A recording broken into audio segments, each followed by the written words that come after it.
Is this just developed over time? Was there any injury? Just no immediate injury. It was just over time, and then after a while, I just like feel it all the time. Okay. Just all the time. Mm-hmm. And if I gave you this, Okay. to point to, now let's put in better orientation. So lateral versus medial, bottom, you know, all that. Mm-hmm. So where on the skeleton could you point to? In the arch, right there. Okay. And I think we've identified with you that it may be, have you been to a podiatrist or anything like that? What did they say? Just how you are. Good luck. Good luck. Yeah. And then they gave me like a slow thingy and said, maybe the physical therapy will help. Okay. Did you go to physical therapy?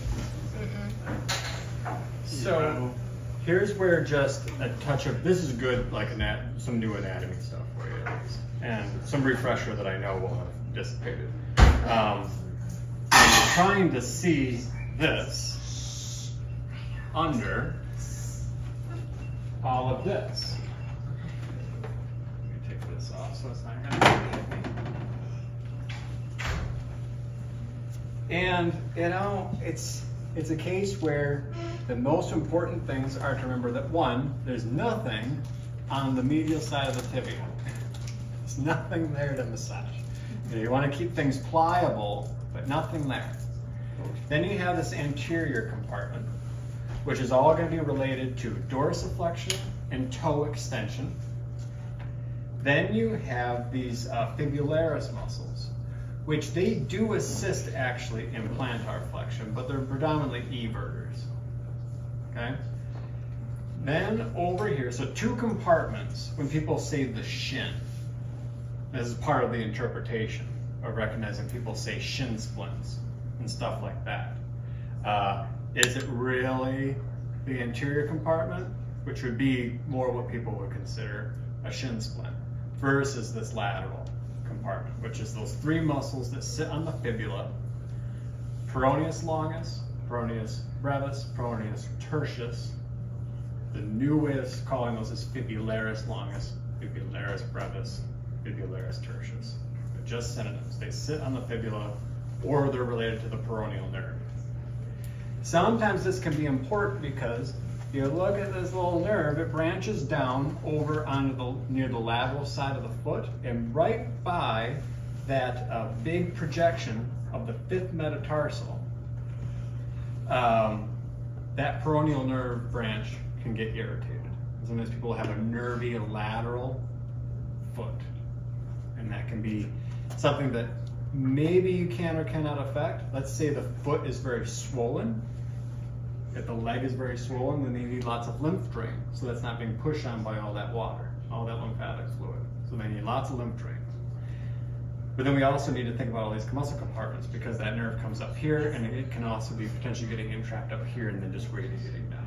So common symptom that sometimes happens. That's why it's important to work these and these. Then back here, you also have two compartments, but one sits on top of the other. The muscles related to the Achilles tendon, gastrocnemius, which acts at the knee and at the ankle. But then underneath the gastrocnemius is soleus. And sometimes mismatch in my mind where plantaris is related to soleus. I think that it might be superficial to it. I think it's actually deep. Plantaris runs on an angle, but all three of those, gastrocnemius, and then deep soleus and plantaris, basically all come together related to the Achilles tendon. And as far as the ankle is concerned, it's only plantar flexion. You get those out of the way, then you're to all this stuff. And then here becomes my biggest, most important thing to say. Anything related to Achilles tendonitis or the arch of the foot related dysfunction. That includes plantar fasciitis. These muscles, where do they go? They don't go that way. They go that way. they use the arch of your foot in between the bottom of the tibia and the calcaneus. That's a tunnel into the arch of your foot that then they attach to the bottom of the foot or all the way to the toes. So these muscles aren't so bad. I've said them before, but I'll say them again. And look at the tubes. Look at the tubes. Packaged in that compartment. And it's almost always where these tubes are. They're between compartments. So if I make the compartments of muscles, the groups of muscles more pliable, I will create more space for the nerves and the blood vessels. So on one side to the other, not too bad. Tibialis anterior, tibialis posterior. Extensor digitorum longus. I know that because when I look at it, the tendons go to all the digits. Flexor digitorum longus. Extensor hallucis for just the big toe. Longus, flexor hallucis longus. Direct antagonist. Except for tibialis anterior and tibialis posterior both do inversion. That's weird. So it doesn't matter what the ankle distortion is. Is it inverted or everted? You got to work on all of it. And when you work on all of it, you'll get the main inverters, which are actually tibialis anterior and posterior.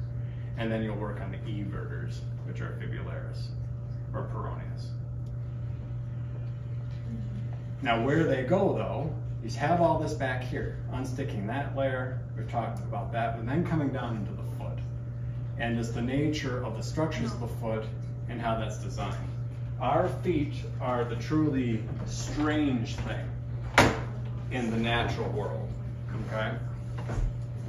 If you're ever trying to compare animal anatomy to us, most animals, most mammals, are actually walking around more like this on their toes. Like your dogs and cats are walking around like this, and their metatarsals and tarsals are much more elongated. So that's where you see what kind of looks like two knees. But what you're seeing is an ankle joint and then the knee joint. So they're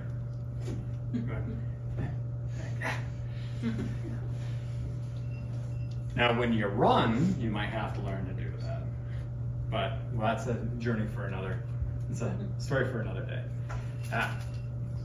The structures down here, recognizing just like the radius and the ulna, making up the wrist joint. You have the tibia and the fibula. The bony landmarks that make the little projections of the wrist joint that you can actually palpate. Like here, you can palpate a condyle on either side, a lateral condyle and a medial condyle.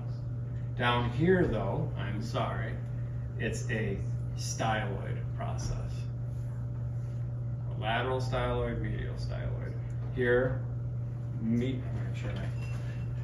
lateral malleolus, medial malleolus. The lateral malleolus is the bottom of the fibula.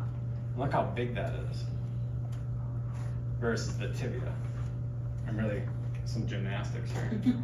That would be very bad. But medial malleolus, lateral malleolus.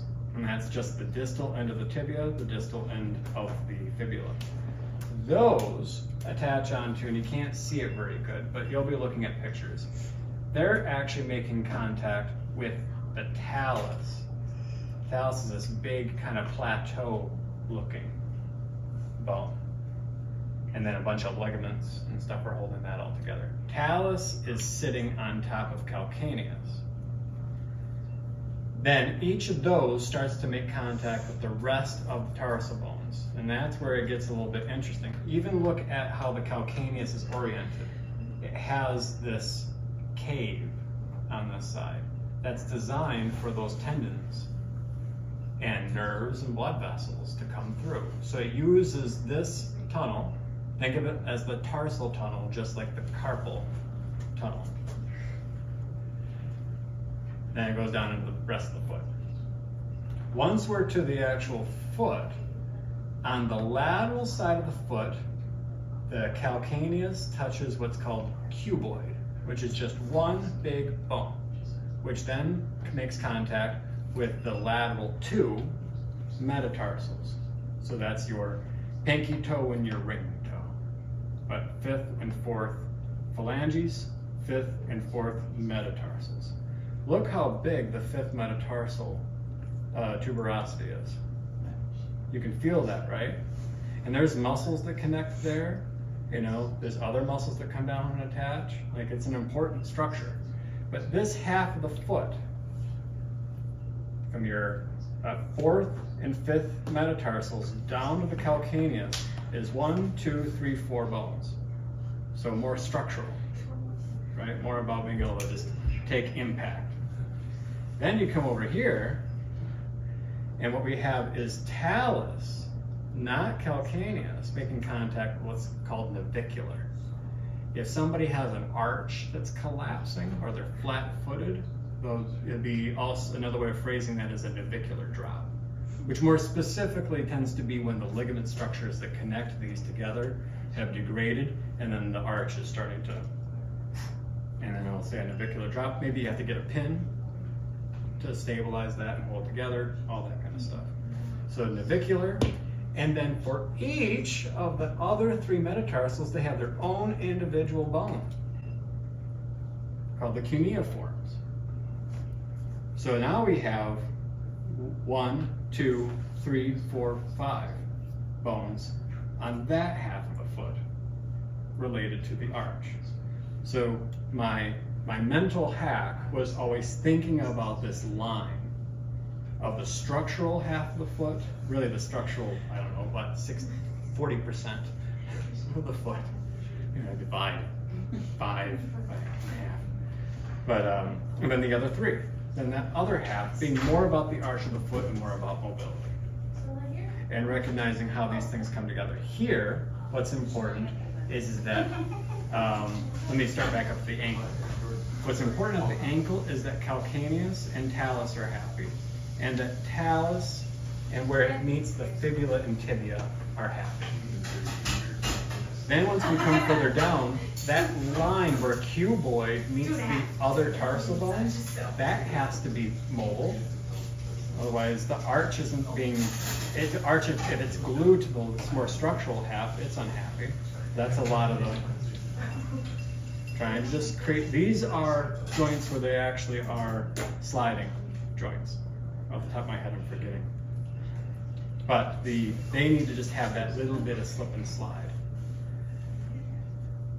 Navicular and the cuneiforms then also need to be made pliable. So that's where it's a lot of like grabbing that first metatarsal, working my way down, and just little transverse kind of friction motions. They don't have to be big. You see how much this looks like it's moving.